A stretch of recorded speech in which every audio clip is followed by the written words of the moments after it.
think we're close enough to the appointed time. This is Noah Smith. He's the grandson of Phyllis and Ed Bolt, and he's going to call the meeting to order for us tonight. I call this meeting to order. Good job.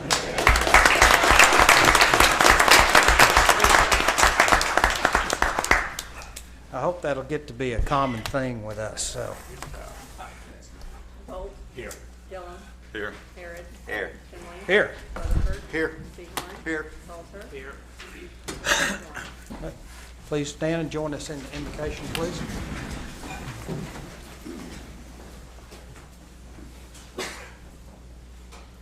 Let us pray. Almighty God, we pause to give you thanks for all of the great gifts that you have given us. Lord, we pray for this community. We pray for our city commission. We pray that the work that's done here tonight would be pleasing unto you. Give us safe travel over the holiday season. Help protect us from harm. We'll give you the praise and the glory. Amen. And the flag salute. Attention. Position. Pledge. I pledge allegiance to the flag of the United States of America and to the republic for which it stands, one nation, under God, indivisible, with liberty and justice for all. Thank you. Item 1, citizens' participation. This is that time during the program where you may speak to us. You have a 3-minute limit, and we will have a 12-minute per subject matter limit. But if you would like to address the commission, come to the podium, tell us who you are, sign in, and you have 3 minutes.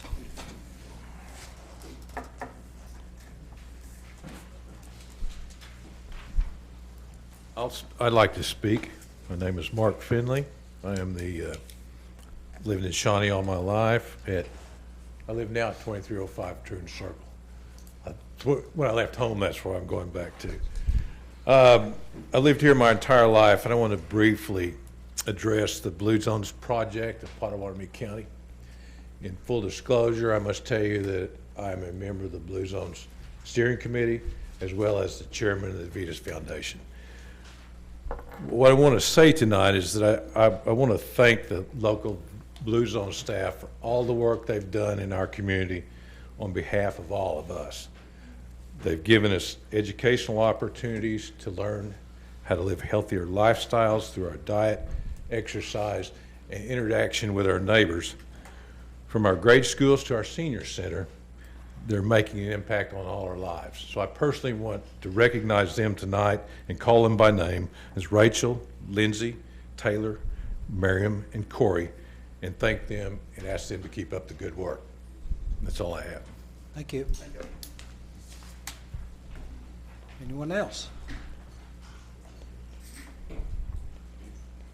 Okay. I got one. Got one.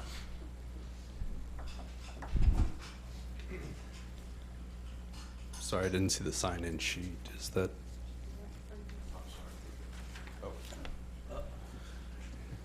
My name is Jeremy Johnson. I'm a citizen, or I'm a resident of Shawnee. I've lived here for about 12 years. And I'm here just to speak my mind on something. I'll try to be as brief as I can regarding the 12 properties that are being signed over from the county to the city.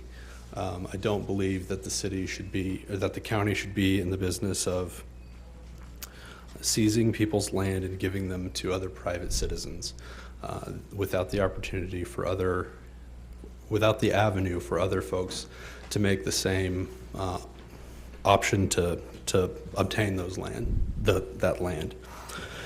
I understand that this is for a good cause. I know that nobody here would dispute that low-income housing is a vital thing, is a good thing for a city to have. The situation that I have, and I am an outsider looking in, is that these are properties that could have been bought in a tax deed sale, which is presumably why the county is in possession of them.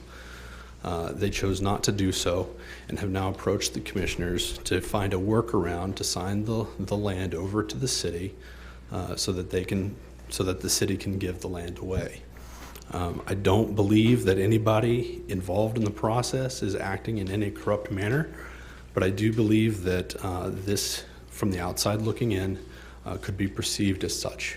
And I don't believe that public entities should be able to take land from individuals without paying a fair market price and giving them to other private entities. That's all I have. Thank you. Thank you.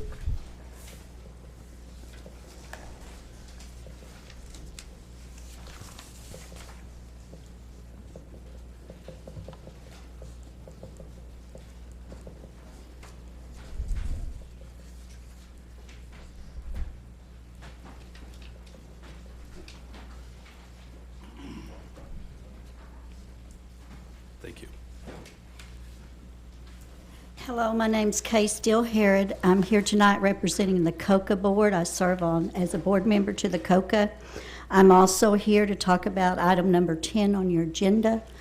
The lots that the gentleman before me are talking about are lots that have been not paid for taxes. They've gone before asking people to buy them for taxes. It's too expensive to buy because of the nuisance liens. People can't afford to buy these properties because if they do, they may have $4,000 or $5,000, $9,000 worth of property liens or nuisance by the city and county mowing them.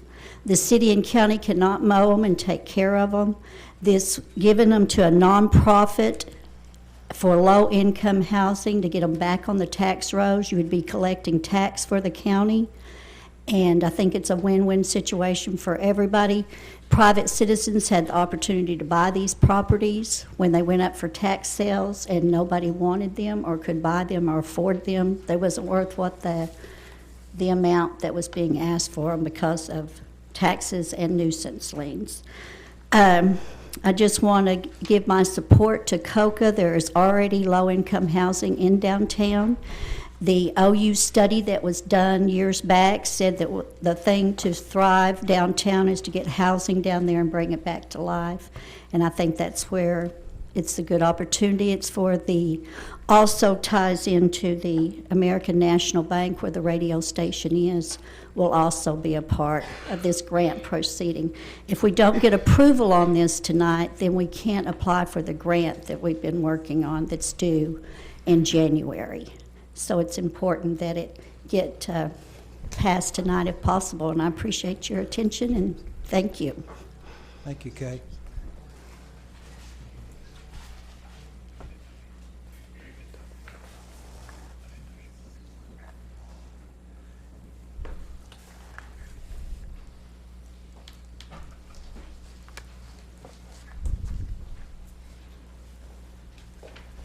Hello, I'm Mike Little to speak to the lots the gentleman spoke to and that Kay endorsed.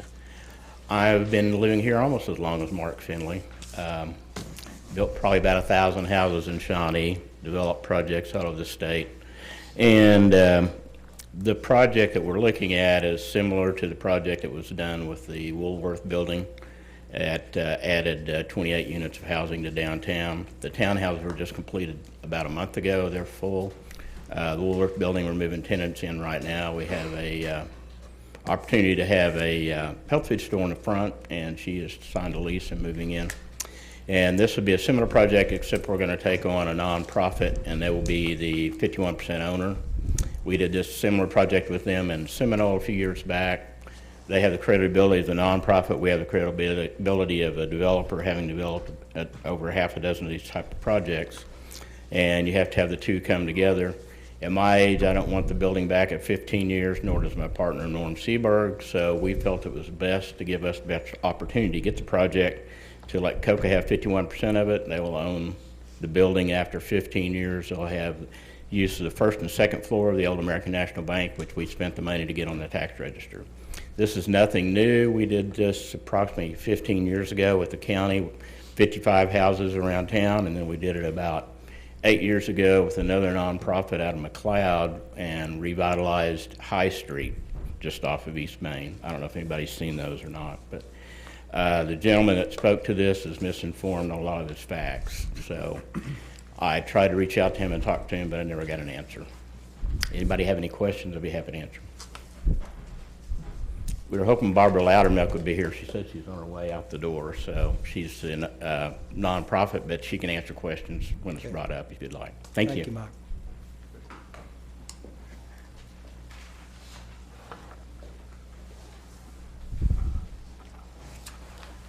Mayor, Commissioners, Randy James, 1522 North Broadway.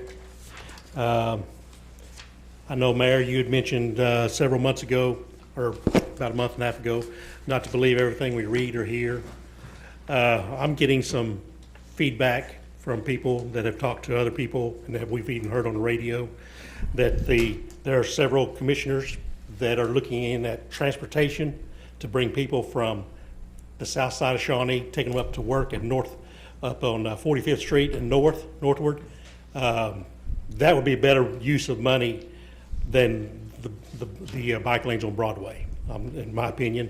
I also heard that there's a possibility that they may be able to cut out the curbs from the street to the sidewalk to accommodate for our parking on the streets. Have you heard anything about this? We're not allowed to respond. Okay, that's during right. this You're part right. of the You're right. program. You're right. Gosh, nobody here, honestly, has known me prior to me showing up. I mean, and that's been 2 months, 2.5 months. I'll turn around. I'm not ashamed. But I mean, this is really going to be a big impact, on us residents. Yeah, we've only lived on Broadway 3 years. We've been in Shawnee, golly, my wife's relatives, 45 years. They used to own a grocery store over here across from Boy Scout Park, over here, grocery store several years ago. Her mom, they moved out, went to Wolverine Road up there. But I mean, this isn't just going to impact us tonight. We're looking on down the road. Yeah, I'm getting ready to change jobs, move on, and come back. Be an engineer in 10 months. It's going to take me places, and I want to see Shawnee go in the right direction that a lot of others we're not on the same page, basically. Okay, Thanks. thank you.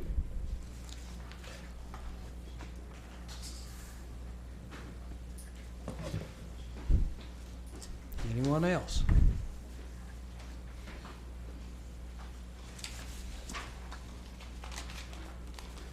Good evening. My name is Gene Greenfield at 1917 North Broadway. Just had a couple of quick comments. Let me get signed in here.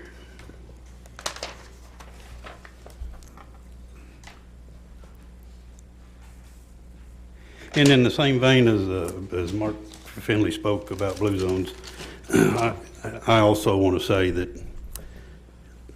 I want to give kudos to a lot of the citizens on Broadway that are standing up and speaking for what they believe. Speaking for myself, this is not easy to get up here and speak, but it's something I'm passionate about, is the opposition to the bike lanes.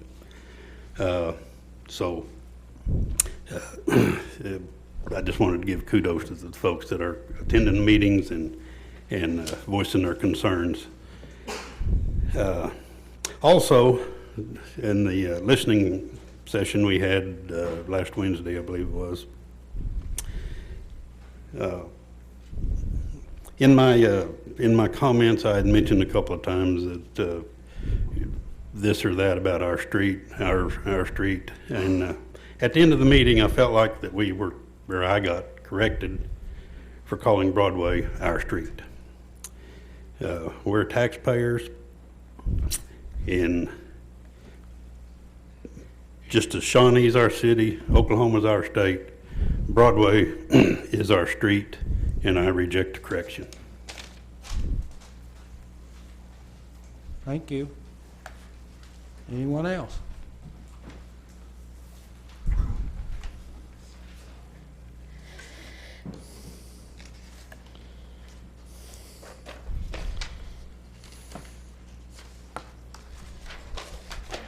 My name is Gary Dowdy.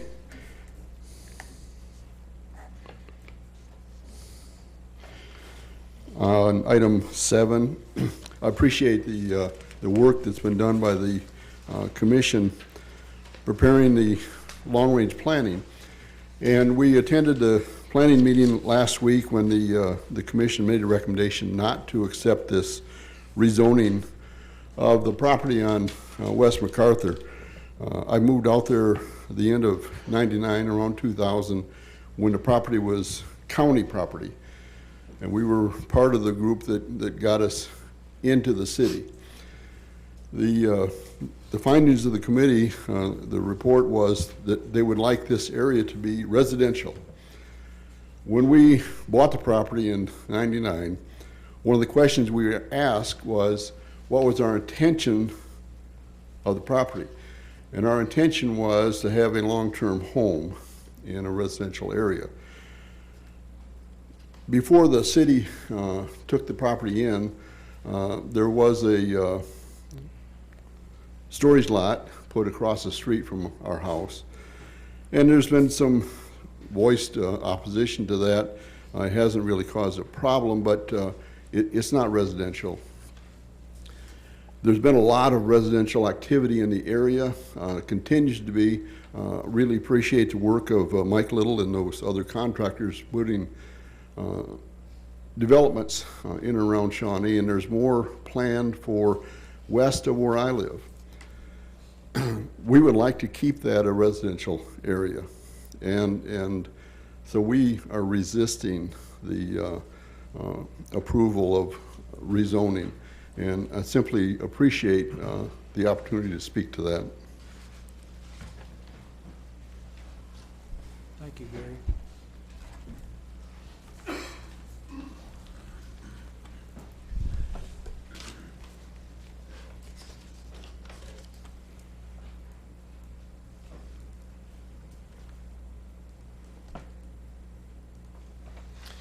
I'm Lewis Walters. I'm the pastor at Redeemer Lutheran Church, and I would also like to speak to item 7 on the agenda. I assume that this group received the letter that we submitted regarding this issue dated July 31st. And there are a couple of items that I would like to add to that. First of all, we loan our facility out to Epic Charter Schools, and so we have 35 kids there any given week, 11 months out of the year. And specifically, we're addressing the issue of the medical marijuana dispensary right next door to that.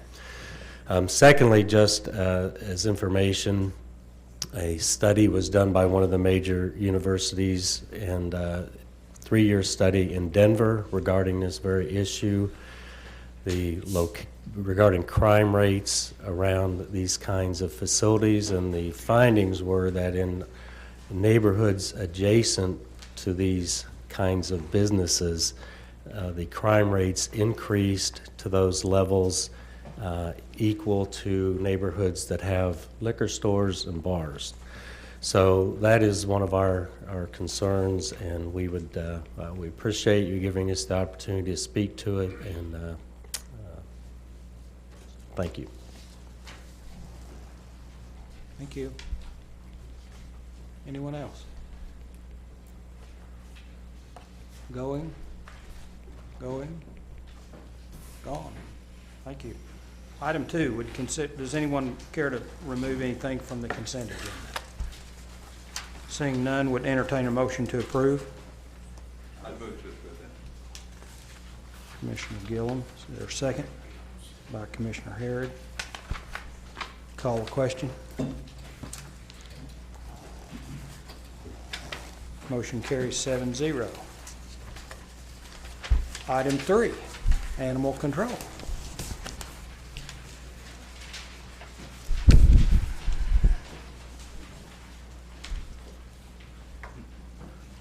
That dog likes you, Mark. You need to take that dog home. I'm Officer Leathers with Animal Welfare. This is Otis. He's been with us for a few weeks now. He's our pet of the week, little terrier mix. Surely someone wants to take that dog home. Item 4, presentation by Kathy Laster, President, CEO of Avitas Foundation. Oh, I'll get tag team tonight. I'll start. Mayor and Commissioners, I want to thank you for having us here tonight. It's always a pleasure to tell our story, and I hope that this can become an annual event where we come before you regularly and discuss what's going on the previous year. I'm honored and humbled to be the chairman of the Vitas Foundation. It's one of the most rewarding things I've done in my life. But before I start, I want to thank you guys, each of you, for your service to our community. We know that the hours or so you spend in this chamber twice a month is just a small part of the time you dedicate to the to your community, and the rest of the time you spend in meetings and attending community events and representing our city. Also want to compliment your staff. When we interact with them at Avitas, they're always professional, they're prepared, all their thoughts are well thought out and documented, and they're a pleasure to work with. So with that, I will get started. I'll begin tonight. My portion is discussing the origins of the Vitas Foundation and how it's governed. Kathy Laster will follow me, and she'll discuss some of the Vitas Foundation's initiatives, our relationship with the City of Shawnee, and some of our funding history. The Vitas Foundation is a private foundation created from the proceeds of the sale of Unity Health Center to the SSM Healthcare Network in 2012. Avitas has an asset base of $100 million and must give away approximately $5 million each year to maintain our tax-exempt status. Avitas accomplishes this goal by fully funding or partially funding many local projects with our schools, city governments, and other tax-exempt organizations.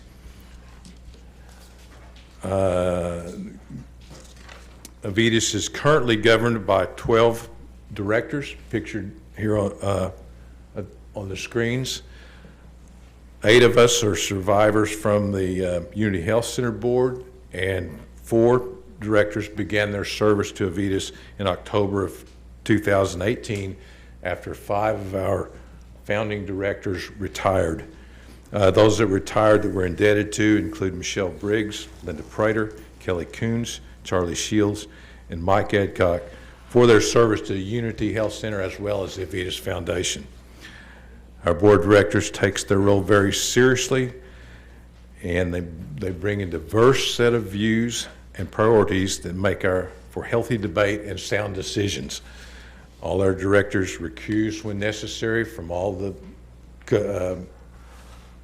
community involvement they have in other organizations, so we have no conflicts and we avoid peer pressure from one another. I think our directors that are here tonight, I saw Joe, of course, is our board member, Abbott Lawrence, Sarah Marchetti, Chuck Skillings, and Josh Trimble came in. Have I missed anyone? They all have added. Sarah and Joe and Josh are 3 of our newest board members.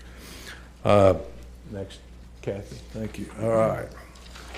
Avitas Foundation has a very capable and lean staff. Some other foundations around the state and the country our size have twice the number of staff members and employees, so we're very proud of that. Our staff concludes of Audrey, I'm going to call her first names because most of you know them anyway, Audrey and Tracy and Cheyenne and Lauren, and of course Kathy, our CEO. Our board's come to realize that the diligent work of our staff really writes the story of Avitas, but the board gets to go around and tell the story. We're terribly proud of the work they do. Kathy Laster's been the CEO of Avitas Foundation since July of 2018. Kathy previously served on the board of the Unity Health Centers from 1993 until the sale of the hospital when the hospital, and then joined the Avitas board when the hospital board rolled over.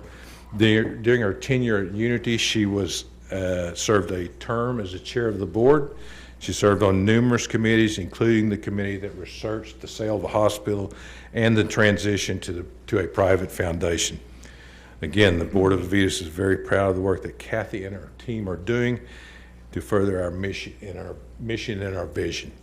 That concludes my part of this, and Kathy will tell you the fun part. So thank you very much. Good evening. Thank you for letting us present to you. It's been a while since Avitas has given an update, and we want to be very transparent with our community about what we're doing and what the dollars are being spent on. And I'll just say that we welcome any time if anyone of you or anyone in the community have any questions about how Avitas comes to make its decisions, you're welcome to call our office and make an appointment with me. Okay, coming from a hospital, originating there, it makes sense that our vision is very focused around health. Our vision is to measurably improve the health, wellness, and quality of life for the people of Pottawatomie County and its surrounding communities. So in addition to Shawnee, we serve those communities that were served by the hospital, the catchment area originally. That includes Meeker, McLeod, Chandler, Prague, and Seminole.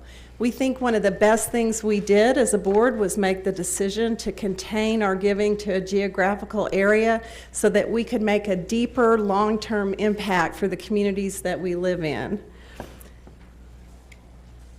We hold dear these core values. I'll read them because you can't see them. Compassion for the plight of the many in our communities who have unmet needs. Humility, realizing we have been entrusted as a board and staff with this amazing resource and take responsibility very seriously to ensure we make the best decisions possible for the use of this money. Innovation, being willing to take the risks necessary to help our communities truly progress. Collaboration, understanding how we can best help to improve our communities because it takes all of us working together.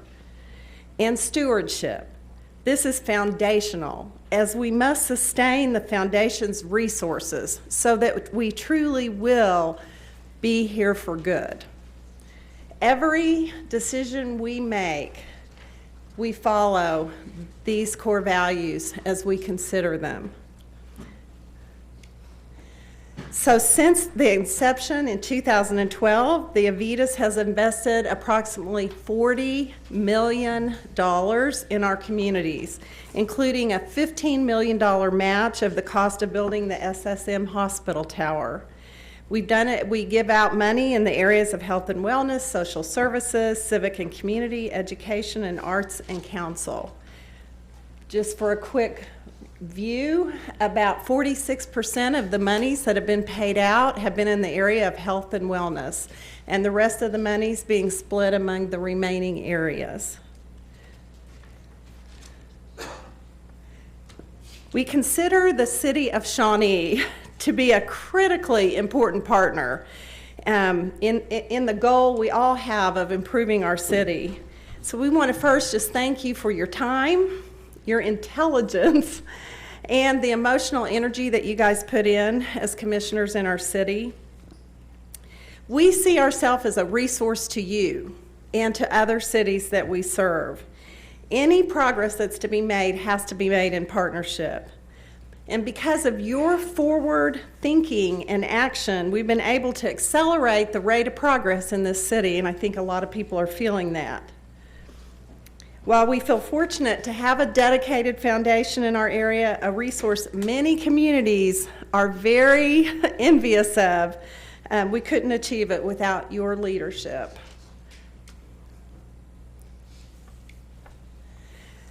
So here are some of the dollars that have gone into the city of Shawnee in partnership with you when you have asked for our help in funding critical projects that you feel were important. Over this period of time, we have invested $4.6 million in these projects. You recognize some of them, the airport trails, the sidewalks, Obviously, the Broadway project is under consideration, and we feel confident we can find a solution that will satisfy most. The Expo Center remodel, the Shawnee Splash, and the pad and the pool, and public transportation was mentioned earlier. We have invested in a study to help look at public transportation to improve that. Vitas Foundation does a lot more than just one thing. And we also participated in annual police awards. We have given a lot to the Shawnee public school system, $1.9 million in this time. There are listed the projects that we have given to. You can see there's a variety of things. One of the things we're most proud of is our initiative to have Celebrate Teachers in August of every year, where we have thousands of teachers come and be lauded and pampered and provided a very inspirational speaker to start the school year off so they can feel motivated and appreciated. This was an interesting fact we thought you might like to see. We have worked with many communities in our area to leverage federal grants. So for about a $500,000 investment, we've been able to leverage and get federal funding in many of these communities up to $2.5 million in federal grants. Most of these are what are called TAP grants, Department of Transportation grants, where the city had to come up with 20% and then the federal government paid 80%, but many didn't have the 20%, so we either help match it or provide it for these communities to get this help.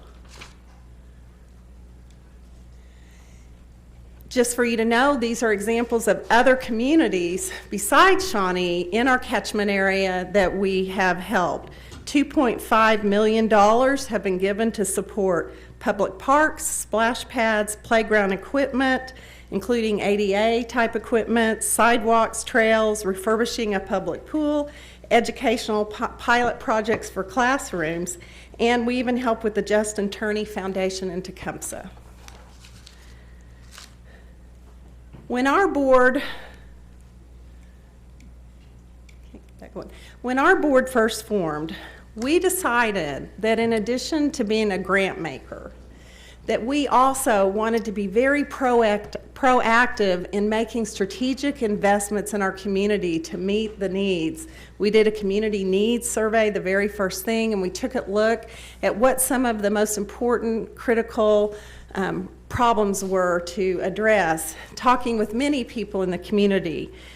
Ultimately, we landed on 3 major initiatives: community renewal, which is a commitment to help make Shawnee a caring community and bringing the relationship aspect back to our community and swimming upstream against the continued isolation that we keep finding in our society. We also chose the Blue Zones Project. It's a commitment to change our environment in which we live to make healthy choices easier and to make it a better place to live here. And then Community Market is a commitment to making food available to those living in poverty. All of these are long-term initiatives. They're culture change. They require years of commitment. They require staying the course even if you don't see immediate return. And if we don't do this with intentional effort, who will? Just some quick highlights. I don't want to spend a ton of time here, but Community Renewal has 3,500 people who have taken personal pledges. They've increased their block leaders by 63% to 155 residents who are now getting together with neighbors and developing relationships. One good thing, honestly, from the Broadway Blue Zone Marquee Project is that it has brought a lot of neighbors out and connected a lot of neighbors, whether it's for or against, and that's not a bad thing. Kids clubs that Community Renewal goes in and helps the school do with no charge to the schools to build character, emotional regulation, relationships, and leadership That has doubled just from last year to serving 483 kids. They started in the grade schools, now they're in the junior high, and they're starting into the high school. And they're developing these young kids to be great neighbors someday, 70% of which will stay in our community. Also, community renewal is just lauded nationally. They're used as an example just the other day. Mark Zuckerberg met with an influential friend about an idea he had. That friend was a community renewal supporter, and the video he showed, Mark Zuckerberg, was the community renewal video from Pottawatomie County. Who knows what might come from that? Blue Zone, you guys know a lot about Blue Zones. It's to try to make permanent changes in our community to make it a healthier place to live. We've had great traction in the last 2.5 years, and we are still going great guns. Thousands of citizens and many, many businesses have participated and bought into making our community a healthy place. Obviously our goal is to get our whole city to Blue Zone certification, and here are just some things. 8 of our largest employers are now Blue Zone Worksite approved, which took a lot of changes. 7 restaurants, 6 public schools, including Shawnee Public Schools, 2 grocery stores in Fire Lake and Homeland. And Homeland went tobacco-free. An employee-owned grocery store chose to go tobacco-free and cut into their own profits because they cared that much about becoming healthy. So we do want to say to you that we appreciate your leadership and commitment to making Shawnee a healthier place to live, which has the potential of improving economic development, drawing people to our community for employment and to live, and being a beacon of health and innovation to other communities in our state and surrounding states. People come here to see what we're doing. When you go outside the community, people mention about how impressed they are of Blue Zones project in our community and all the other things we are doing to be progressive. And then finally, community market. It is the largest food bank in the state of Oklahoma, and it has gotten there in 3 years. It is incredibly managed. It's providing so much food to our people in poverty with dignity. It's serving 22% of all of our population right now, and it continues to grow. They're doing an amazing job there. Just so you know, $1.9, almost $2 million have been committed this year to other projects, other grants, and you can kind of look through there to see some of those. Can you read them? But I want you to see the breadth of what we give to. A lot of worthy programs. And just this past year, we gave $51,000 to events and sponsorships for different nonprofit organizations who had events trying to raise money to help serve people in need. In addition to grants and these strategic investments, we also have an Avitas Leadership Nonprofit Institute. We fund memberships for all of our nonprofits for the Oklahoma Center of Nonprofits so they can get the training they need to run their organizations. This past year, we also started an executive leadership roundtable where all the executive directors come together once a month and share ideas and resources and get some leadership development that we provide to them. It has created strong relationships, found ways to do away with some duplication, and it has created a very collaborative spirit among our nonprofits. We also fund a grant writer to help our nonprofits get fundraising through other foundations.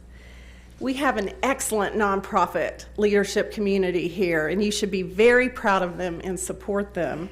And then finally, we do the Avitas Leadership Series, speaker series where we bring great speakers on important topics to our community for our people to be able to go and hear. There's one going to be May 27th, Wes Moore. He'll be an amazing speaker. You will not want to miss it. So, to conclude, Great things are happening in Shawnee, Oklahoma. We believe that it is a transformative time in our city. Many stars are aligned. You've said that many times, Richard. I borrowed that from you. A positive and collaborative spirit and a growing pride. A strong community grassroots engagement that's going on. A progressive Shawnee Forward organization. Exceptional nonprofit leadership. Support from many of our tribes and collaboration. A dedicated foundation giving away $5 million mostly to this area. But most important of all is we have a forward-thinking, innovative city government. The transition has happened. You guys have it in a great place. There are many things happening that are good. We truly appreciate the dedication, the thought, the difficulty of your positions. And we want to thank you for that sacrifice that you've made for making us have a better place to live. And so thanks for giving me more than probably the time I was allotted. And I hope you'll consider letting us come back each year and update you, as, again, we want to be very open to letting everyone know what we're doing. So thank you very much. Thank you, Kathy. You're welcome back anytime. It's important that we be informed, but it's also important that all the people out there watching be informed. Item 5, public hearing and consideration of an ordinance to rezone property located 250 feet south of the southwest corner of Highway 102 and Lake Road, containing 4.68 acres from A1 Rural Agricultural District to C3 Highway Commercial District, case P2119, applicant Linda Nolan. Staff report for this item. If you're familiar with this area, here at Highway 102 and Lake Road, we have the Dollar General. It's on the southwest corner on a little over a 1 acre lot. And the same property owner that owned 29 acres is now wanting to split off right under 5 acres to do C3, which is in line with our 2019 comprehensive plan. We talked about adding some commercial in this corridor, that there were probably goods and services for those that live out there that are currently not being met or they're underserved. We did get a recommendation by the Planning Commission on our meeting on December 4th, and staff also would recommend approval of this rezone item. Thank you, Rebecca.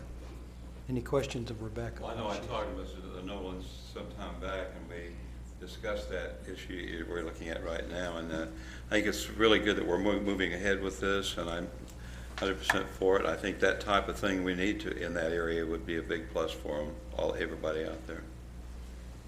Other questions? Okay, with that, I will open the public hearing. If there's anyone here that would like to speak in favor of the rezoning. Seeing none, is there anyone here that would like to speak in opposition to the rezoning? Public hearing is here closed. Is there any further discussion among the board? Is there a motion? So moved. Moved by Commissioner Gilman to approve. Second. Second by Commissioner Rutherford. Thank you, Mr. Mayor. I think an ordinance concerning the zoning classification of the following described property located within the corporate limits of the city of Shawnee, Pottawatomie County, Oklahoma, to wit, a tract of land lying in part of the east 30 acres of the northeast quarter of Section 23, Township 10 North, Range 2 east of the Indian Meridian, Pottawatomie County, Oklahoma, and further described by Charles Reed, place number 1660 on July 1st, 2019, is commencing at the northeast corner of the northeast quarter of said Section 23. Thence south, 0 degrees, 27 minutes, 56 seconds, east along the east line of said northeast quarter, a distance of 250 feet. Thence south, 89 degrees, 27 minutes, 23 seconds, west, a distance of 106.25 feet to a point on the present west right-of-way line of Highway 102, also being the point of beginning. Thence south, 89 degrees, 27 minutes, 23 seconds, west, a distance of 193.75 feet. Thence south, 0 degrees, 27 minutes, 56 seconds, east, a distance of 1,067.06 feet to a point on the south line of said northeast quarter, thence north 89 degrees 30 minutes 21 seconds along said south line, a distance of 208.70 feet, to a point on the present west right-of-way line of Highway 102. Thence north 0 degrees 36 minutes 17 seconds west along said west right-of-way line, a distance of 225.78 feet, recorded and measured. Thence north 4 degrees 19 minutes 26 seconds west, continuing along said west right-of-way line, a distance of 200.42 feet. Thence north 0 degrees 36 minutes 17 seconds west, continuing along said west right-of-way line, a distance of 625 feet. Thence north 1 degree 36 minutes 11 seconds east, continuing along said west right-of-way line, a distance of 16.47 feet to the point of beginning, containing 4.86 acres more or less and subject to all recorded easements and right-of-way. Therefore, having a basis of bearing of south 0 degrees 27 minutes 56 seconds east from less and except deed to the state, baseline being the east line of said northeast quarter, from zoning classification A1, rural agricultural district, to C3, highway commercial district, and amending the official zoning map of the city of Shawnee accordingly. He went to 3 years of law school so he could read all that, and we pay him a lot of money to read that stuff. That said, call the question.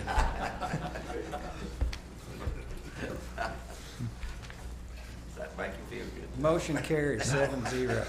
Item 6, public hearing and consideration of ordinance to rezone property located at 39182 Clear Pond Road containing 6.4 acres from A1 Rural Agricultural District to A1 Rural Agricultural District with a conditional use permit to allow a manufactured home.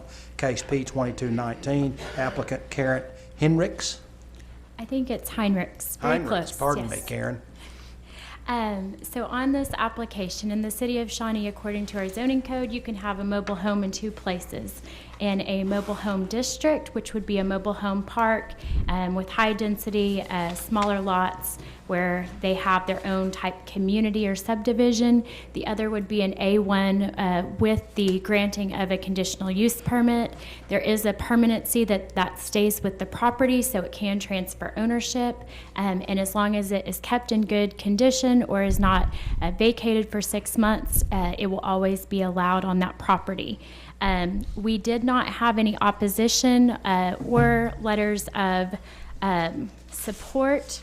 However, the day before our Planning Commission meeting on December 3rd, we received a letter from Kevin Mitchell stating that him and his wife were an adjacent property owner and had just become new owners of that property and were not notified in the 300-foot radius mailer. The city of Shawnee has a three-pronged approach when we do public notices for this reason, that if you miss one medium, hopefully you'll see the other.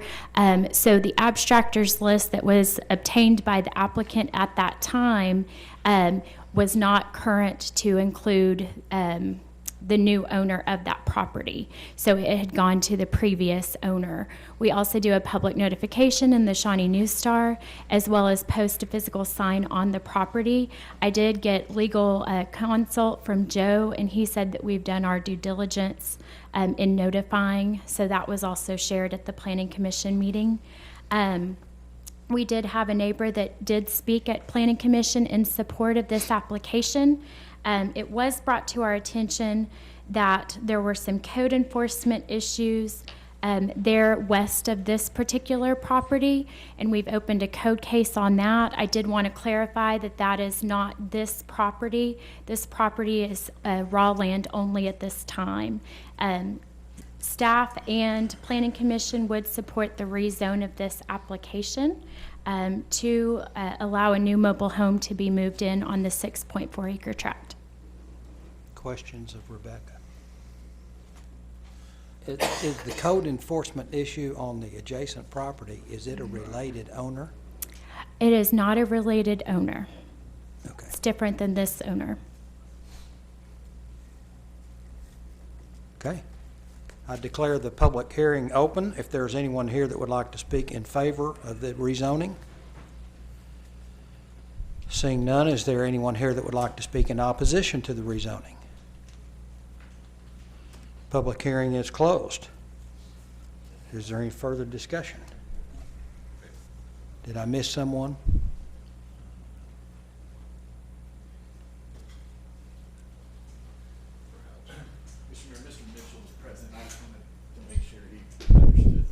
time to speak in opposition, I believe he's going to take that opportunity. Okay.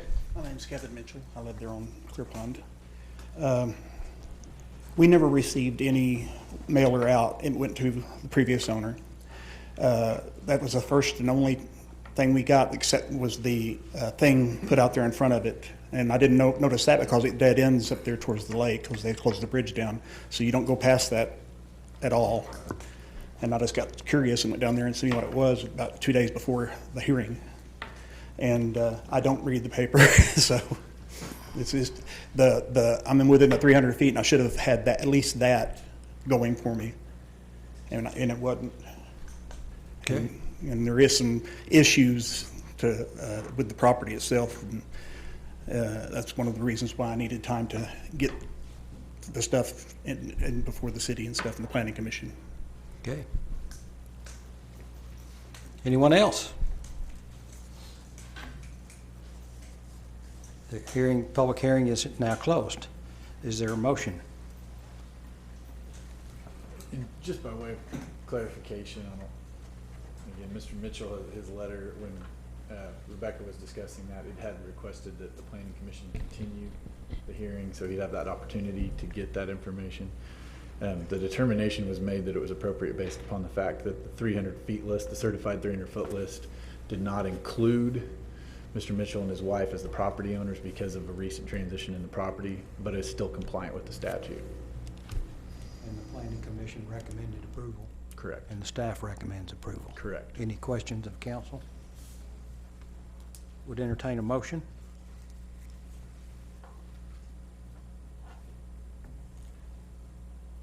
I move we approve the Moved by Commissioner commission's recommendation. Harrod to approve the planning commission's recommendations. Is there a second?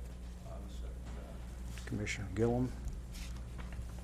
When they actually did the abstracting, the property had not changed hands or then because it wasn't, that's the reason the new owner wasn't notified, because of the abstracting hadn't taken place yet. Correct. It's about a 30-day window. Right. in I which can that understand. occurred. But there was sufficient notice. I drove out there myself, and there was a posting and everything. And he's right, unless you're driving by there, but anyhow, there was sufficient notice to move up forward with it. Read the title. Thank you, Mr. Mayor. An ordinance concerning the zoning classification of the following described property located within the corporate limits of the city of Shawnee, Pottawatomie County, Oklahoma, to wit, the east 655.8 feet of Lot 4, right bank in the southwest quarter, less beginning at the northeast corner, southwest quarter being Lot 4, right bank, then south 300 feet, and then north 23 degrees. 2 minutes to the center line of the old slough northeasternly to the point of beginning. From zoning classification A1 Rural Agricultural District to A1 Rural Agricultural District with conditional use permit, and amending the official zoning map of the city of Shawnee accordingly. Thank you. Call the question. Motion carries 7-0. Item 7, public hearing and consideration of an ordinance to rezone property located at 39405 West MacArthur Street containing 2.58 acres from RE Residential Estate District to C3 Highway Commercial, case P1419. Applicant Gregory Peck, deferred from August 19. Yes, we've had this application in office since August. We had a motion by Planning Commission to defer this item as we were near the completion and adoption of our new comprehensive plan, which you all adopted on October 21st. This item came back to Planning Commission this month. I have attached all of the letters of opposition as well as the petition from the church. This area, as Mr. Dowdy had mentioned, a large portion of it was county property that was annexed into the city. So if you look at the zoning map that's on the staff report, you're going to see 8 different zonings between Acme and Leo. That's not something that traditionally we would see. However, a lot of those had come in from the county. In the work done with the comprehensive plan, we identified this area appropriate for low-density residential, and it should remain with that integrity and character. We do not recommend approval of this item as staff or as the Planning Commission had moved on December 4th. We would like to see this area kept as low-density residential. Also, the pastor of the church had come forward at Planning Commission with new information that they actually host EPIC charter schools. And so under our current ordinance that we have in place, a medical marijuana facility cannot be within 1,000 feet. So that was new information that was provided, and we will be updating our radius maps with that. Thank you. Any questions of Rebecca? I have a curiosity, it's my own ignorance. When we annex property from the county into the city, do you try to fit it into one of our zoning classifications? How does it get zoned initially? Yes, it's assigned whatever the characteristic is that it's most like where it fits. So we try to fit it into one of those districts. So if it's a gas station, more than likely it would go C3. Or if it's an acreage, 5+ acres with a home on it, it would go A1. And so we just try to fit it when it's annexed in. Thank you. Any other questions of Rebecca? Do you remember when that was annexed? It was in the, about 2000, wasn't it?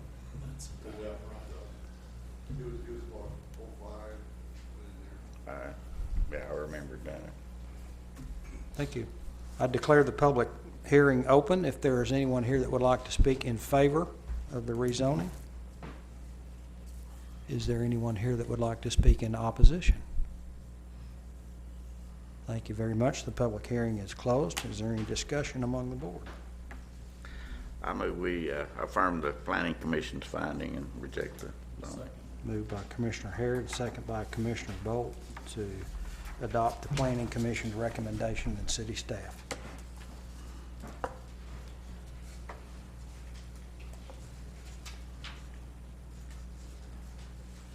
Read the title. Really don't need to read an ordinance title of an ordinance that's not going to be approved. Okay.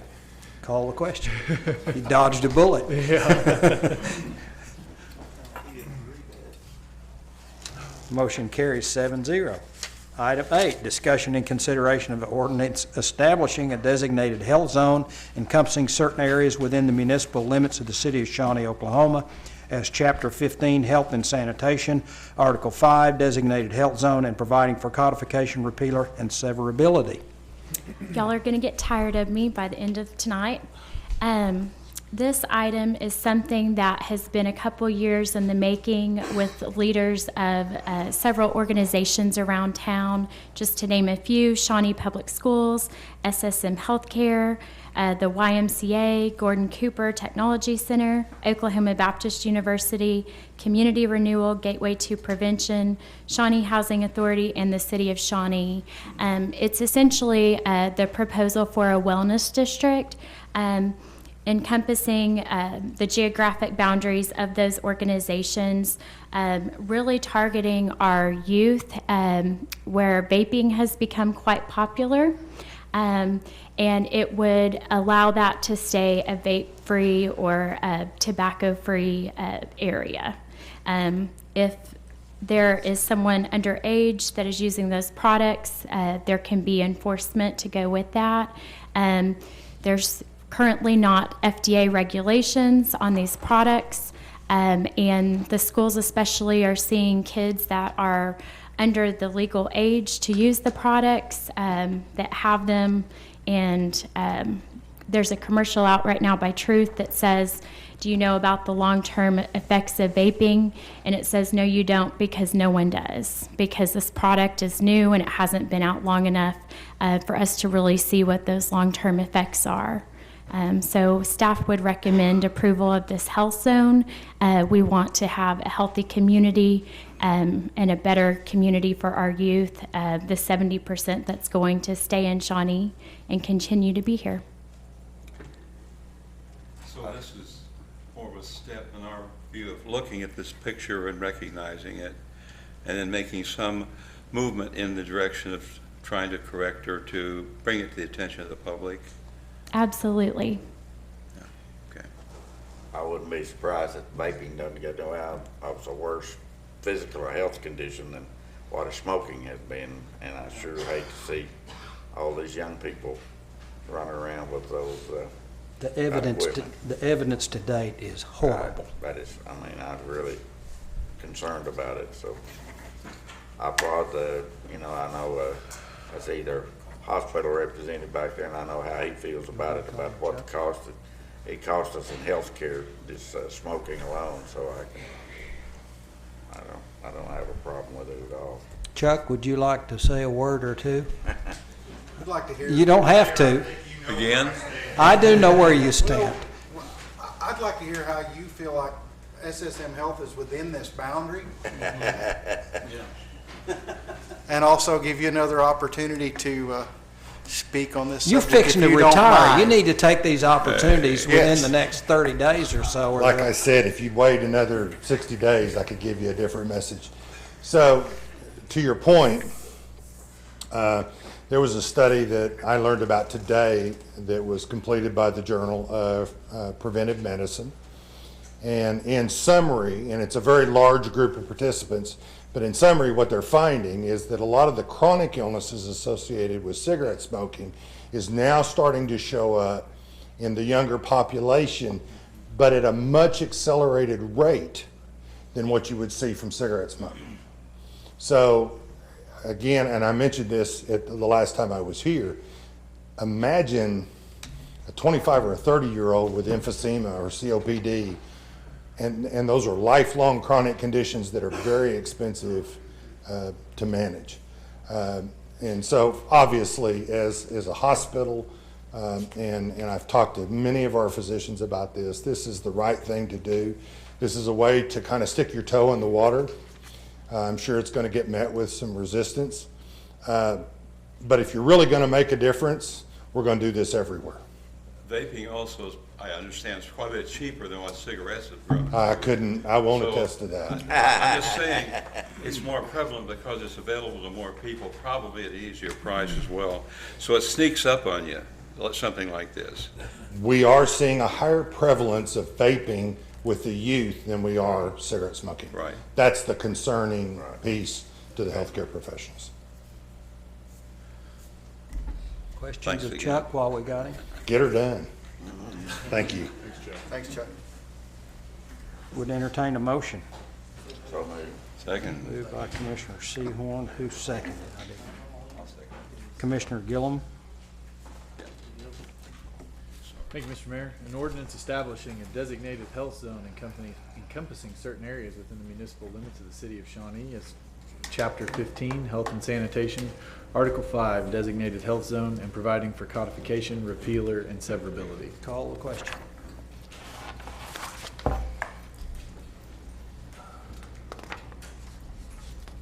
Motion carries 7-0. This is a big deal. Thank you all. Item 9, discussion and consideration of the ordinance amending the boundaries of the city of Shawnee, Oklahoma by de-annexing, detaching certain property within the city of Shawnee, Pottawatomie County, and providing for severability, codification, repealer, and declaring an emergency. Mr. Mayor and Commissioners, I come before you with a request from the Kickapoo Tribe of Oklahoma. They have a property they own that's north of P&K Equipment that was originally annexed in the city limits in 1980. The subject property is part of our non-contiguous traditional city limits, so it's kind of out by itself on 177. They have an opportunity to procure a grant to build a tribal subdivision for their elders and their other tribal members who they deem fit. The request is to de-annex this portion of the city limits for infrastructure purposes. The city of Shawnee, it would take us between $3 and $5 million to extend water and sewer infrastructure to this area, and they have another opportunity to provide water service to their for the subdivision. That would be much more affordable, and quite frankly, this is not economically beneficial to the city. So, in an opportunity to be a good steward with the tribe to encourage strategic partnerships, staff recommends to go forth with a de-annexation. Any Do questions? you have any of questions? Chance? The sewer, what are they doing?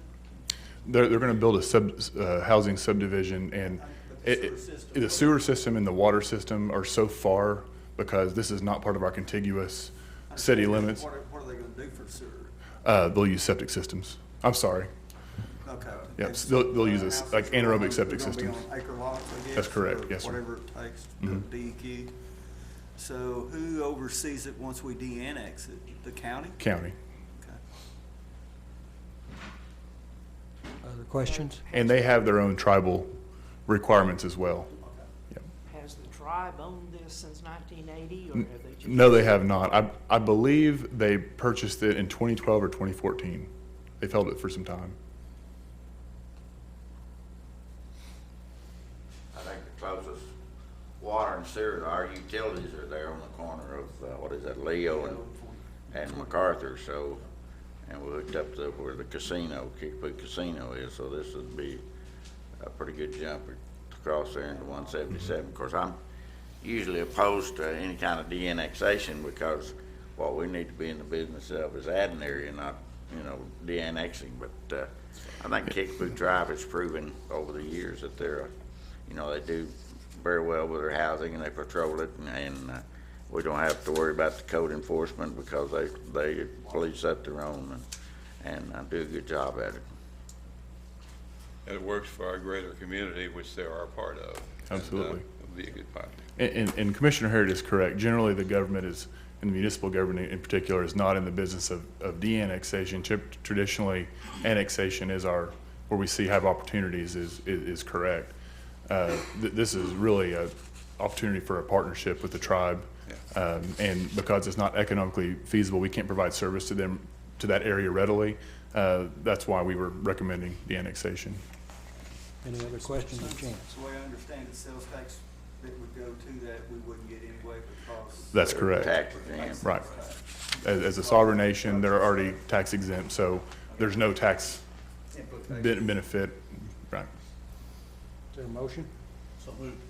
Second by Commissioner Bolt, second by Commissioner Gillum. To approve the de-annexation. Thank you,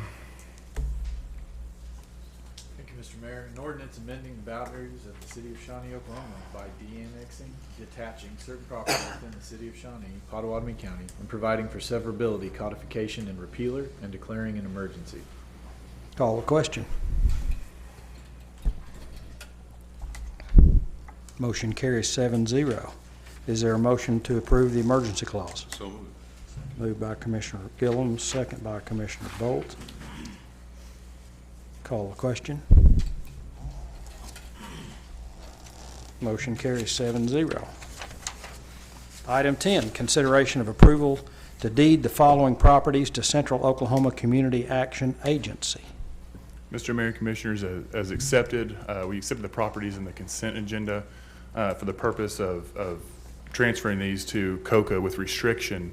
We've designed the deeds to restrict the use essentially for COCA program housing, for affordable housing. If there's any questions on the design of the housing, Barbara Laudermilk is here with us this morning, and she can give you guys an update.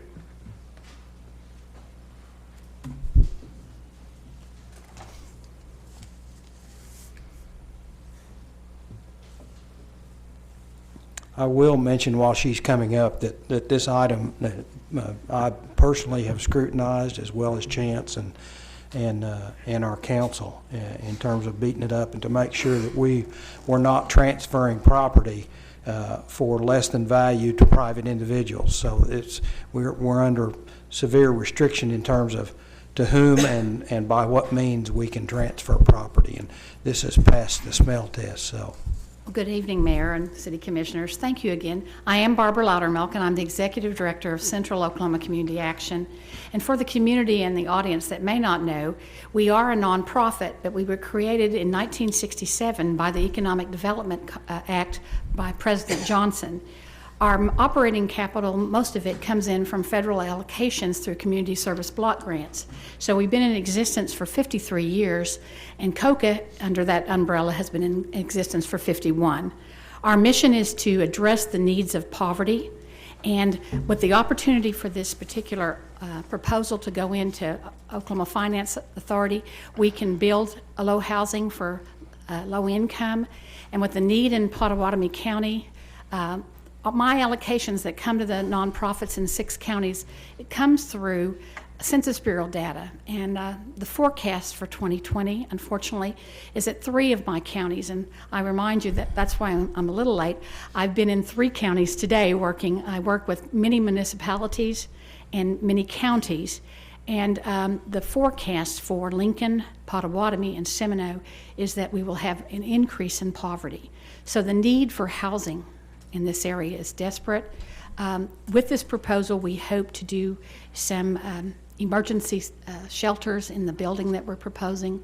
And so we feel like that we'll be addressing many needs, not only from low-income housing and family housing, but we'll also be able to help with the homeless situation.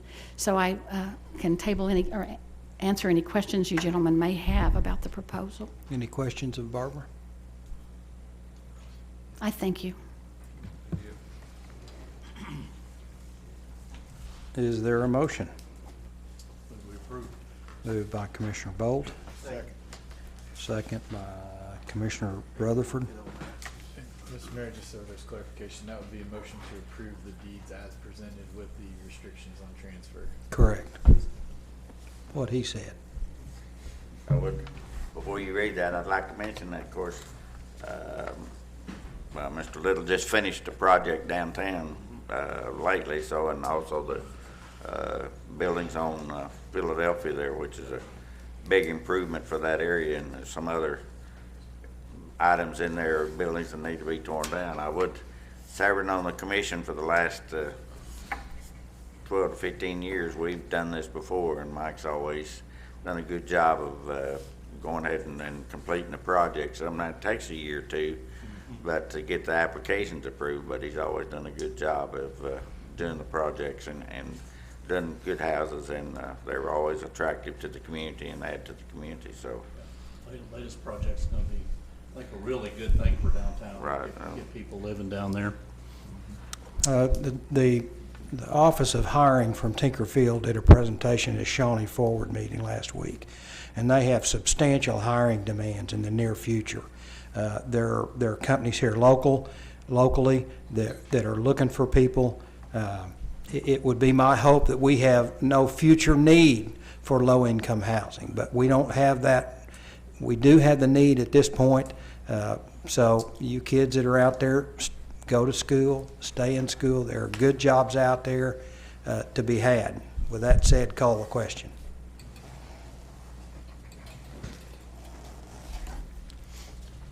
Motion carries 6 ayes with 1 abstention.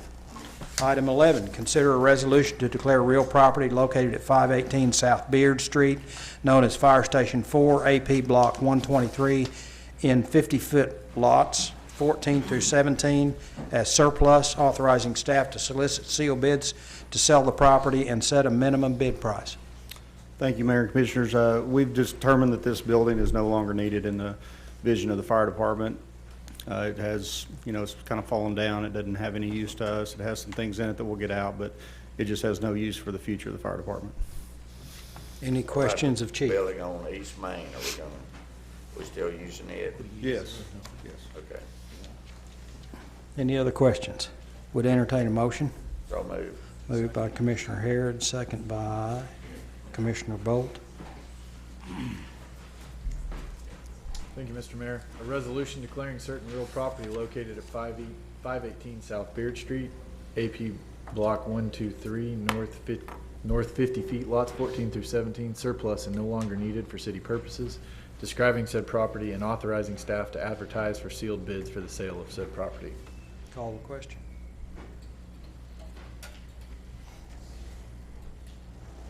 Motion carries 7-0. Item 12.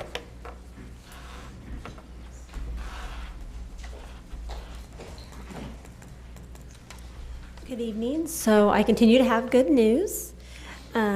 Sales tax is still coming in above budget. This month we were actually 21.45% technically above projected budget. And for year to date, we're at 7.4% above projected budget. Use tax came in at 12.68% above budget for the month, and we're sitting at 49.88% year to date for use tax. Budget-wise, we're still chugging along well. Nothing has shown up that has thrown us really for a loop. We have 57% of the general fund budget remaining, 65% of SMA, and 45% of the airport. So there hasn't been anything really unexpected, but I'm happy to take questions. Questions of Ashley? Thank you very much, ma'am. Just want to report like that next month. I'll try. Item 13, administrative reports, Director of Tourism, Stacy Kramer Moore.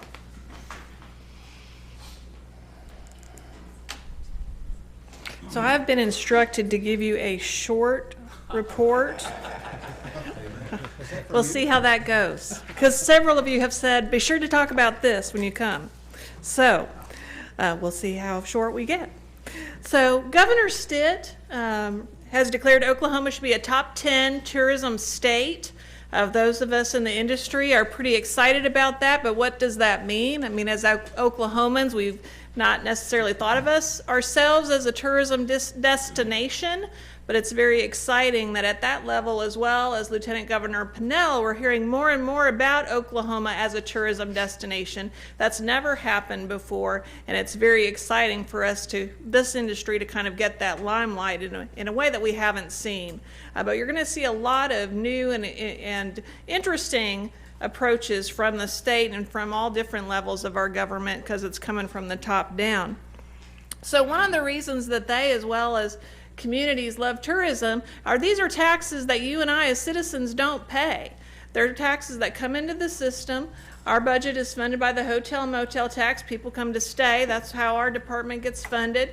When people are coming to visit and then they're spending money, those sales taxes go into the general coffers for all the things that we as citizens want our municipality to take care of. But they're money that come in that you and I don't pay, which as citizens we really want to see more of that as well. So if you picture a Venn diagram, you know the two big circles. We have tourism and things that tourists like, and quality of life issues and things that citizens like. And a lot of those things cross over in the middle, but some of them don't. There's some differences as well. So our agency is dealing with tourism and bringing in new people. Generally, tourists are considered people who live more than 50 miles from your community or who choose to spend the night. So we're really focused on getting that word out to people who live more than 50 miles away, that they need to come and look at Shawnee, spend some time here and spend some money here. There's always that money component as well to tourism. So that's what our mission is, to get the word out to outside people and have them come in and experience what Shawnee is all about and hopefully keep coming back.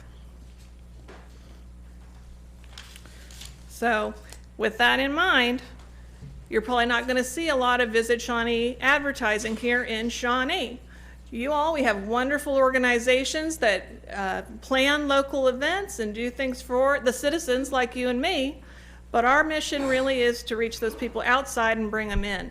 So you're not necessarily going to see a lot of Visit Shawnee things happening here, but hopefully as you travel to Oklahoma City, Tulsa, Ardmore, Dallas, Wichita, you're going to see that Visit Shawnee name and building that reputation that Shawnee is a destination that they can go to. So that's a bit of a shift in what you may have seen or what you're looking for. It's certainly a different mission than most city departments, and that's just a little different way of looking at approaching economic development in our community. So what do we know about tourism, specifically in Shawnee and throughout our state? Well, we know quite a bit. So we've invested a lot of resources in that. We know that if you're in Oklahoma, almost all of our tourists are from Oklahoma. We like to travel around our state and go see things and do things. So outside of that, the people who are coming to Oklahoma are from states that surround Oklahoma. So Texas, Kansas, Missouri, Arkansas. That makes sense. If we're going on a short trip, we're probably going to get in the car and we're going to go somewhere. Most of our guests drive in. Most of the guests spend about 3 days here in Oklahoma while they're here. So those are things that we've all seen consistently, and I think as we really get into the Shawnee data, we're going to see that as well. Our top tourist destinations in Oklahoma are, surprise, Oklahoma City and Tulsa. Most guests do go there. Norman and Stillwater, I think they maybe have some things Shawnee probably doesn't have. I think we're all familiar with those two. So we can get there. The other 4, Muskogee, Bartlesville, Ardmore, and Lawton. Now, there's no reason that Shawnee can't be in this list. We have just as many assets and just as many things going right as Muskogee, Bartlesville, Ardmore, and Lawton. It's just a matter of focusing those resources and getting us there. So Pottawatomie County, 2017 is my most recent data. We look at having 1,850 employees in a tourism industry, representing about 5.4% of our population involved in one of these industries. Similar communities are McAllister and Claremore by percentage, kind of the size and by percentage involved. We're a lot higher than Bartlesville and Yukon, but we're a lot lower than Ponca City and Durant. So that kind of puts it in perspective, kind of what some of our other communities are looking like. So keep in mind, when we're talking about tourism, that most new people coming to Shawnee are going to see themselves as tourists at some point. So your husband or wife gets a job opportunity here in Shawnee. What are you going to do? You're going to hop in the car or hop on the plane. You're going to come to Shawnee and check it out. Try it out, see if you like it, see if it's a good fit for your family. So a very high percentage of people moving to Shawnee see themselves as tourists, at least in that first step. So even though tourism is a little bit different than everything else, we are still critically interwoven with other parts of the city and with economic development overall, because it's one big piece. So let's talk about how we measure what's going on in tourism. Excuse me. So we participate in several things with the state Oklahoma Travel and Recreation Department. That's our big governing body. So they have a lot of opportunities to partner with them. None of us have enough money to advertise to everyone we want to, and that's pretty clear. So one of the things we do is the fulfillment program, and this is if you're ever on travelok.com, you can sign up for brochures. They send you the brochure in the mail. You can get all kinds of good stuff. And we get a list that has all those names, where they're from, what they requested, nice charts and graphs as far as how many went out, who our competition was, how many of those brochures were requested, just a tremendous amount of data. And I have some really good information that in October of 2019, Shawnee was the most requested municipal piece on that Travelok website. We were second overall of everything that they provide behind the state map. I tell you, that's pretty good. That's pretty good for a place that people don't necessarily consider going to as a tourist. In November, we did fall to 4th, but we're behind Norman, Tahlequah, and Tulsa. So we're still in good company. We're still making those advances, and I think you're going to keep seeing that progress as we move forward. Some other data that we're collecting, and I'm amazed at the amount of data that's out there on all of us. One of the things that we are getting ready, which should be ready in mid-January, as far as if you come to the Shawnee area for more than 2 hours with your cell phone, it's going to ping into this data set, and we're going to be able to know where you came from, about how long you stayed, and a little bit of level how much, where you went. So if you went to the casino, we might know, and just kind of track out where you've been and what you're doing while you're here. So that's kind of exciting as well. And it also gives us that opportunity to kind of fact check what we are being told and also what we assume. Is that data right? Is this really what's going on in our community? We have another database that looks at media, and are they good stories? Are they bad stories? Are people upset about things? Are they happy about things? Free media is the best. If you have somebody do an editorial about us, about 10 wonderful things to do in Shawnee, those kind of unbiased reports are going to get us the most mileage, and that's what this database really tracks and tells us what's going out there in the world about Shawnee. So we also have some other data projects that we're working on that are going to take a little bit longer. And what we're working on is, as we move forward, a lot of people don't know about Shawnee, where we are, what we have to offer. So starting to collect that information just on knowledge of our community, and then being able to do those same studies in 2030, 40, 50, and beyond to hopefully see that ring of influence keep growing as we move forward. So we're working on kind of the parameters of what that would look like, and people who love to do all that data crunching and equations, what that would look like. So some kind of cool stuff there as well. Social media, y'all know social media. It's everywhere, it's important, something that we're going to be looking at. We've had a great success with social media. In the last 90 days, we're up over 1,200 followers. So we're up to 6,226. You kind of figure 5,000 is kind of an industry standard. If you have 5,000 followers, you're in a good place to kind of drive the conversation. So at 6,200 and some change, we're doing really well. Another thing we've been very successful at on social media is partnering with our local event hosts, co-hosting events on social media. Right now we have 71 events on there that are taking place in our community. That's up 61 events from 90 days ago. So we've seen a tremendous increase on that. Those events drive a lot of traffic to our Facebook page and to our website, and we're seeing 315,600 people interacted with our Facebook and our website in the last 90 days as well. So a huge number increase there, just on people kind of gaining that knowledge about Shawnee. So events, we're going to see more events, different kinds of events coming to Shawnee. You're also going to see some events that are going to move on. That's just part of the circle of life. Those of you who have been involved with economic development, you know some of those entities kind of chase those tax dollars, and it's the same thing for tourism. You're going to get the best deal your first year, probably not as good a deal the second or third year, so a lot of them hop around. That just is how it is, and we can talk about that some more if you want to. But you're going to see some things come in, you're going to see some things go, and that's just the circle of how it all works. We are focusing on being an industry leader, and I really know that that's possible because of the assets that we have in this community. Right now we're working with groups that are hosting events in 21, 22, 23. That's kind of the scale that we work on in this business.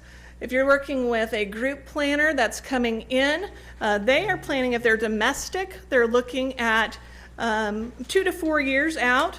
They're planning, they would be making that commitment to come to Shawnee.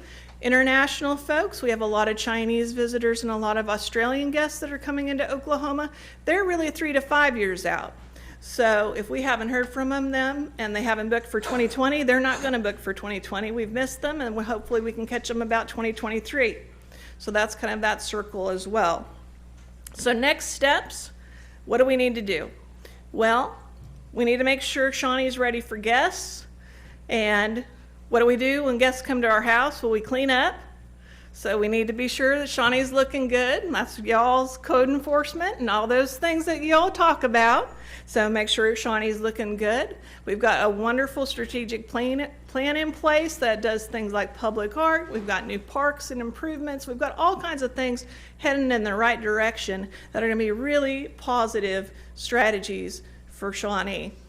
We talked about blue zones a little bit ago. There too, as tourists are coming through our state, you know, we're chicken fried on almost everything. So if we can put that blue zone, at least you have some healthy options here in Shawnee. That is going to be a big benefit to us as well. So two things that aren't necessarily related, I think that we can make them work together.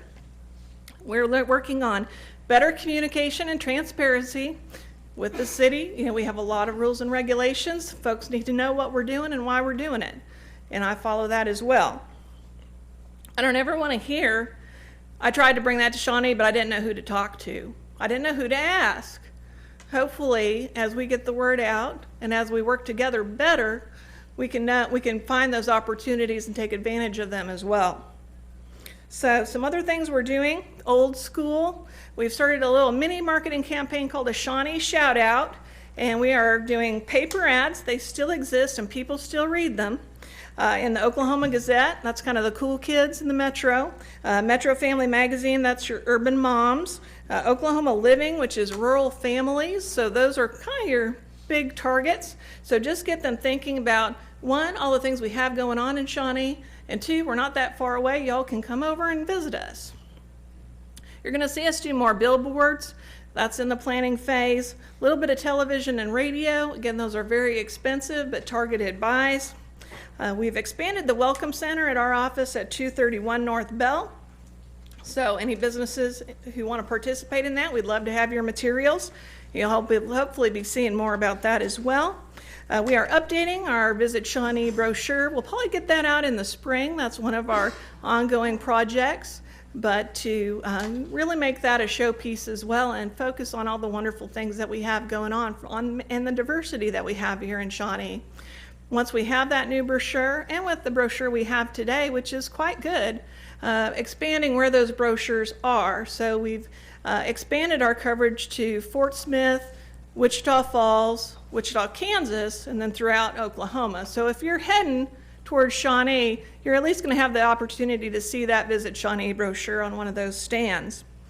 Updated website, I'm going to tune that up a little bit, make it look a little bit better and a little bit easier, as well as digital marketing. So, there too, it's amazing how much the interweb knows about all of us and what we're shopping for. So target those guests who are likely to visit Shawnee. Actively engage and court the group tour market. So those are the buses that come through. They're coming up and down that highway all day long. They need to stop in Shawnee. Even if they stop just for a lemonade and a cookie, maybe the next time that tour bus operator goes on a museum tour and a downtown shopping tour. Just building those relationships and making that get bigger and better every time. We also have several travel shows that we're going to be representing Shawnee at all over, really all over the Midwest. Those are coming up. And I don't know if you've been following this, but Oklahoma is really becoming a film industry destination. 35 feature films were filmed here last year. I've gotten calls in my office from the film industry. Ready or not, they're coming here, and we're going to see them. So we may as well be ready and, again, present the best face we possibly can for Shawnee while they're here. So just to wrap up, we are working with outside groups. You're going to see us reaching out and bringing people in. Our working calendar is 3 to 5 years, so be a little bit patient with me because it's going to take a while for this all to cycle. In many ways, we're a brand new entity, and we're working on brand new procedures, and we're working with our tourism partners and city officials just to make sure that everything we're doing is absolutely the best that it possibly can be. So we have a wonderful, organic music scene here in Shawnee that's taken root. You can go see live music almost every night of the week. Working with that group and expanding that information, we have, like to say, we have from honky tonk to arena rock right here in Shawnee. Folks, you can go see an opera and you can go see Dwight Yoakam here in Shawnee. That's pretty darn amazing that we can do those things right here in our hometown. Coming up, we have micro wrestling coming to the Expo Center, and we had Victorian play at Shawnee Little Theater last weekend. So, if you don't like any of those things, you're just kind of a humbug. Surely one of those hits your button that sounds fun. We have great access to I-40. We're close to I-35 and I-44. Great access to Route 66. We have wonderful shopping from brands to boutiques you'll love. Whatever that flavor is, we've got it here in Shawnee as well. So we need to start thinking as a community about Shawnee being a destination and that we're worth it. We're worth people coming to see what we have and investing more in us as well. So it's an exciting time for Shawnee. All of our ducks are in a row. We're all the horses are pulling the wagon in the same direction, however you want to say it. But the city administration is a very positive, can-do entity, and it's an exciting time to be here and to be in this business. So I appreciate your time. Any questions from you folks? I went way over what I had hoped. Questions for Stacy? Well, thank you. I actually lived here about 10 years ago and made the bad decision to move off, and now they've brought me back. So, and I love it. I loved it then, and I love it again. Well, thank you, sir. Stacy, I've been involved in tourism here in Shawnee for a few years, and I really like what you're doing. I think you've got a great approach, and I sure appreciate your enthusiasm for Shawnee because that goes a long way in selling our community. Well, thank you. thanks for pointing out that you have to work, you know, a year or so in advance to get Absolutely. everything organized. And that's one of the reasons that I've had people ask me about the Expo and Spectra, and that's what I tell them is that most of those events are scheduled, you know, from a year and a half to 2 years out, so it'll take some time for those events to come to Shawnee, but they're on their way, and I They are. appreciate your work. Thank you. They are. I know one thing, you never know what you don't know. That's right. You have to That's find right. some way to reach out and find someone that come in and bring those to you. I thought I was going to be a little bit bored with this, but I was excited with what you were saying. Well, very I good. saw so many good things, possibilities that I never envisioned. I followed Joe's, coordinates there, so. Anyway, I had a great placement on the agenda. Y'all, our office is in the Shawnee Forward Building. We have meeting space if you ever require that for any of your organizations that you work with. So if you want to talk to me more about this, just come over and let me know. And we want to work with everybody that we have in our community as well. Thank you, Stacy. Thank Good you. job. Item 14, consider bids, citizens, Senior Citizen Center Roofing Project.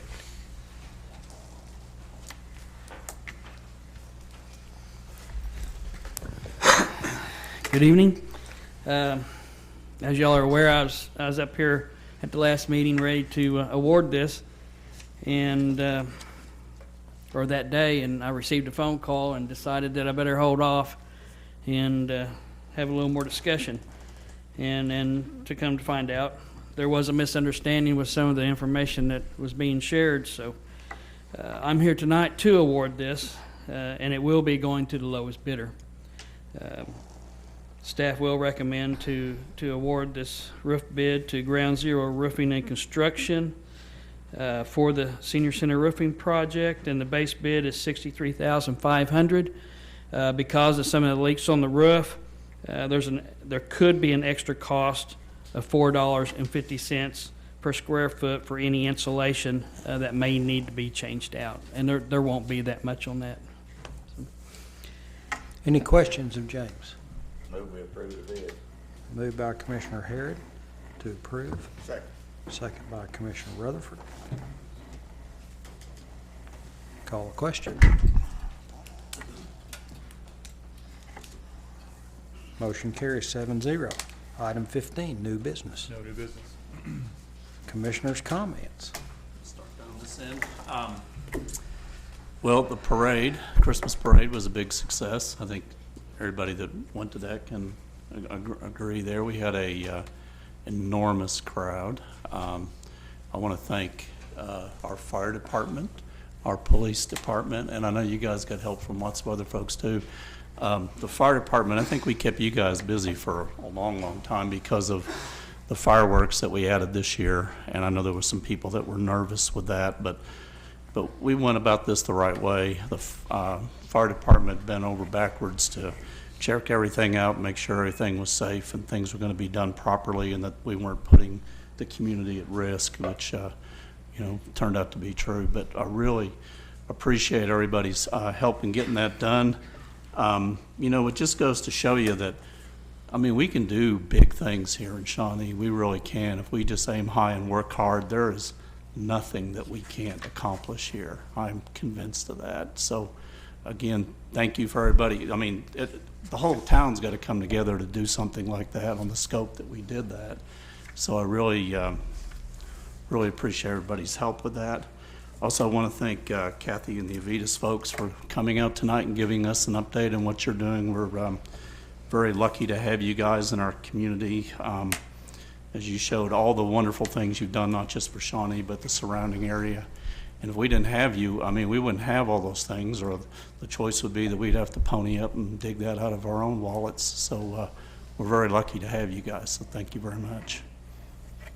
I'm still thinking about the positive things we've done in the last year or so, how much we've gained. We came through sort of a troublesome time, some questions come up. We're sailing out through it in very good shape, and we're saying with good management. We're very happy to have our management team in place all the way around here. Very proud of what they were able to do to keep us informed financially, and confidence we have in them. But what we've added to the ideas and concept from the social aspects of possibilities of Spectra, and of course the added additions we're having through Avitas, which has been wonderful for the city. And you don't notice it so much, and now and then one comes in, and then you look at something that's been out there for a time, something that's going to last, something that will stay with us, not a temporary thing, but something we can appreciate for time. And I'm really excited about what we're doing. And I've been through this before. I was here 92 to 2000. We had tough times then, but what I see now, everything looks really positive to me.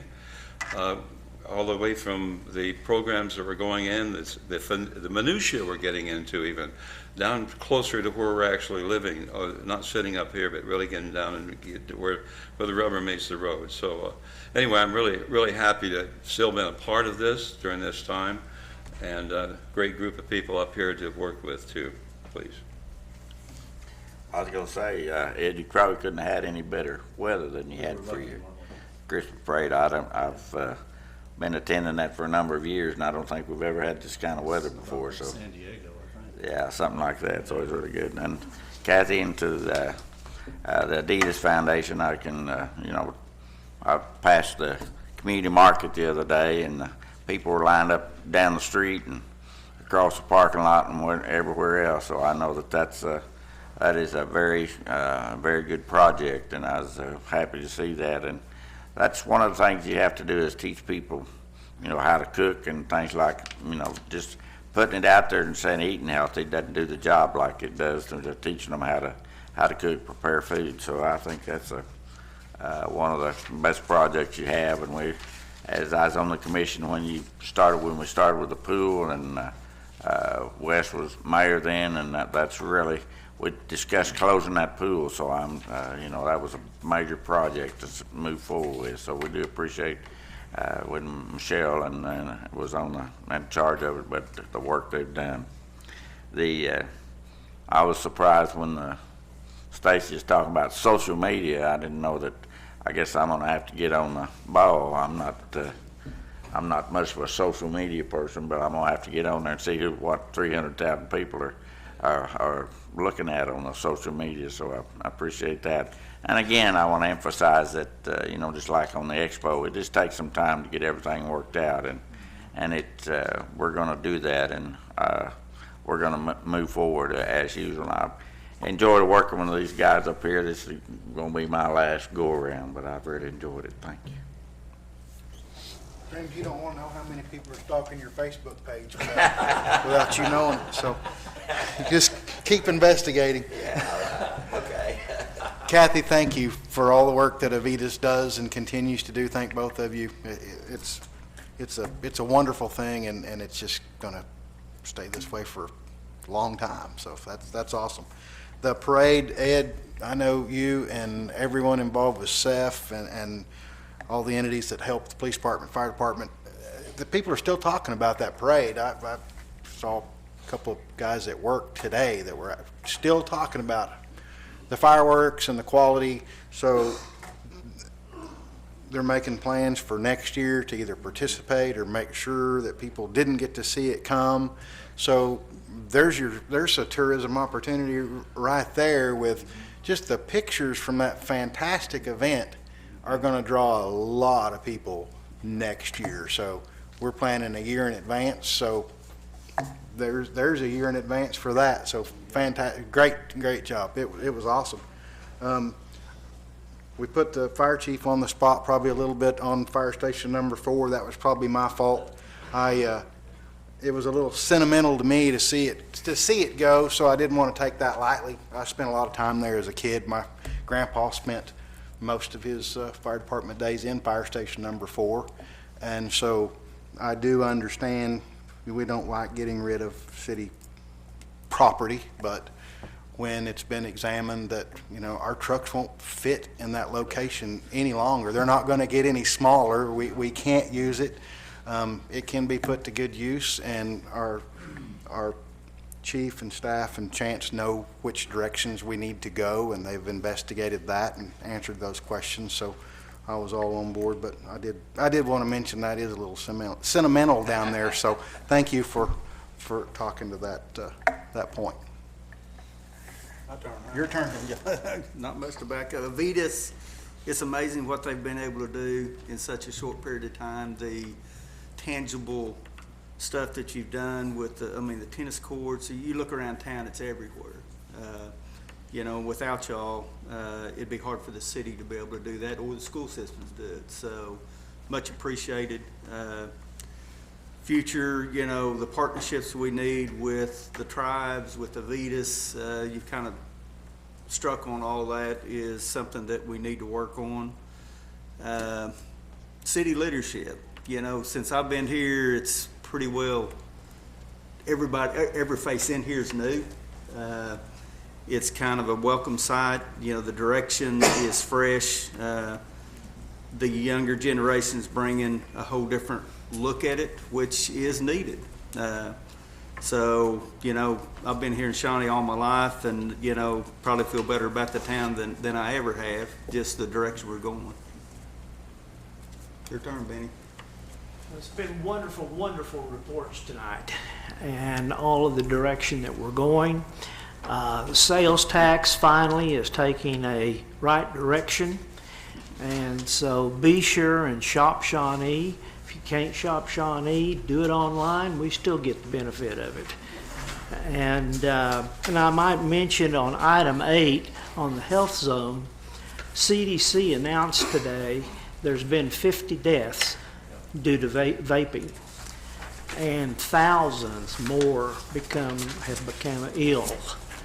And so, in my opinion, it's probably going to be the #1 pastime tragedy that we've seen. I think everyone knows I like brief meetings, but I like good information better than I like brief meetings. So thank you all that came and made presentations. I consider them very informative. I think it's time well spent. I'm the exception. I did get some complaints on the parade, and every one of them dealt with smoking. And I'll point out that we have an ordinance against smoking at CEF events. And I don't know what, we'll have to figure out how to enforce this stuff, but somewhere out there, that was the only negative comment I got. Other than that, everything was kind of off the charts. It's come out this week or last week that we're either the best or the worst place to live. KOCO says we're the best small town, and somebody says we're the most dangerous. Well, some of that is garbage in, garbage out, and we've looked at least one report that we've got in our system of shoplifting got reported as an armed robbery. So I'm tending to lean more toward the best place to live as opposed to the most dangerous. Set a record tonight, Mayor. This is the longest meeting, I think, since you've been mayor, isn't it? It probably is. I haven't been keeping up with it. We won't see you all again until the new year, and I hope that we live in a blessed city. I hope that the new year is blessed for each and every one of us, and I hope everyone has a Merry Christmas and celebrate a happy and safe holiday. And with that said, we are adjourned to the Airport Authority, and would consider a motion to approve the consent agenda. Moved by Commissioner Gillum, second by Commissioner Rutherford. Call the question. Motion carries 7-0. Is there any new business? No new business. We are adjourned to the Shawnee Municipal Authority and would entertain a motion to approve the consent agenda. Moved by Commissioner Harrod, second by Commissioner Gillum. Call the question.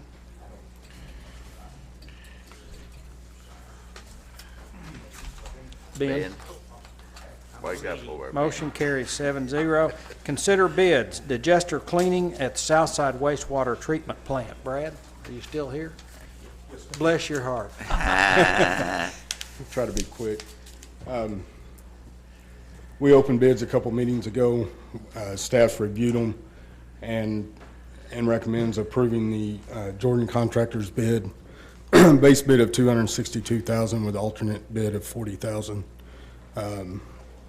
Total bid price would be $302,000. there any questions of Brad? Move we approve the bid. Moved by Commissioner Hare to approve the bid. Second by Commissioner Seaborn, I think I heard. Yes, sir. Call the question. Motion carries 7-0. Is there any new business? We are adjourned. Thank you for your attendance and your attention.